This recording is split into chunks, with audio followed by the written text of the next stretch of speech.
నమస్తే. నవ్వుల పాలు ప్రభుత్వం అనొచ్చు తెలంగాణలో. ఈరోజు ఎంత నిరంకుశమైన పాలన జరుగుతుందంటే, మాది మహేశ్వరం నియోజకవర్గం, సబితా ఇంద్రారెడ్డి గారి తాలూకా. ఈరోజు గ్రామాలలోకి వెళ్ళి చూస్తే కాంగ్రెస్ ప్రభుత్వం పైన ఉమ్మేసే పరిస్థితి మాకుంది. ఎందుకంటే కేసీఆర్ గారు అక్కడ ఆయన కళ్ళకు కట్టినట్టు కనబడ్డది. ఒక నిరుపేద కుటుంబం పెళ్లి చేసేందుకు ఎంత ఇబ్బంది పడుతుందో ఆ రోజు నాడు కేసీఆర్ గారు మంచి ఆలోచనతోటి కళ్యాణ లక్ష్మి షాదీ ముబారక్ అనే పథకాన్ని పెట్టి ప్రభుత్వ సాయంగా ప్రతి ఆడబిడ్డకు పెళ్ళయ్యే ఆడబిడ్డకి ₹1,10,000 ₹1 కూడా దుర్వినియోగం కాకుండా ఏ లీడర్లు తినకుండా నేరుగా తన తల్లి అకౌంట్లో వేసే బాధ్యత ఆనాడు తెలంగాణ ప్రభుత్వంలో ఉన్నటువంటి బీఆర్ఎస్ ప్రభుత్వం తీసుకుంది. కానీ ఈ రోజుకొస్తే విషయాన్ని ఏంటంటే, ఈ కాంగ్రెస్ ప్రభుత్వం మహేశ్వర నియోజకవర్గంలోనే కేవలం దాదాపుగా మా కందుకూరు మండలంలోనే 50 నుంచి 60 చెక్కులు దాదాపుగా 5 నెలలు గడుస్తున్నా కానీ ఆ చెక్కులు ఇంకా ఇవ్వట్లేదు.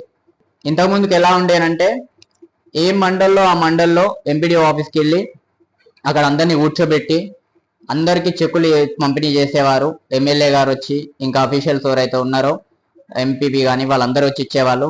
కానీ ఇప్పుడున్న పరిస్థితుల్లో ఆ చెక్కులు ఇవ్వట్లేదు.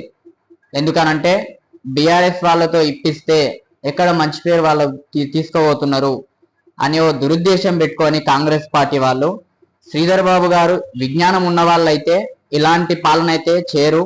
ఆయన ఐటీ మినిస్టర్ మంచి వ్యక్తే, కానీ ఇక్కడ ఉండే ఓ థర్డ్ ప్లేస్ వచ్చిన ఆయన ఇవన్నీ వెనకాలండి నడిపిస్తున్నాడు. అది మంచి పథకం, షాదీ ముబారక్ అయినా కానీ కళ్యాణ లక్ష్మి అయినా మంచి పథకం.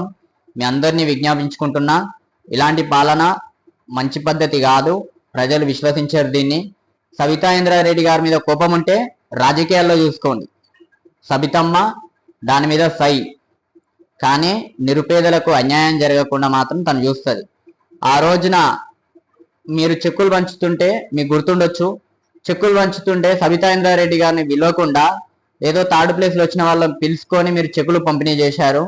ఆ రోజైనా కానీ సబితా ఇంద్రారెడ్డి గారి పాపం, నా పేదలకి అన్యాయం జరగొద్దు, నా పబ్లిక్ అన్యాయం జరగొద్దు, నా పబ్లిక్కి చెక్కులు అందాలి, ఇక్కడ ఏ గొడవ జరగొద్దు అని సైలెంట్ గా వెళ్ళి బయట కూర్చుందే తప్ప ఏ ఒక్క మనిషిని ఇబ్బంది పెట్టలేదు. ఎందుకనంటే అక్కడ కింద డిస్టర్బ్ చేసినా గానీ వాళ్ళు చెక్కులు ఆపేసి వెళ్ళిపోతారనే ఒక భయం సబితమ్మ గారికి. నా పబ్లిక్ కి ఎక్కడ మళ్ళీ చెక్కుల కోసం పడిగాపులు కాయాలో అని ఇబ్బందులు పెడతారు వాళ్ళు అని ఆ రోజు సైలెంట్ గా వెళ్ళిపోయింది సబితమ్మ. మా బీఆర్ఎస్వి యువజన సంఘం తరపున మీ అందరికి ఒకటే విజ్ఞాపన చేసుకుంటాం, కనీసం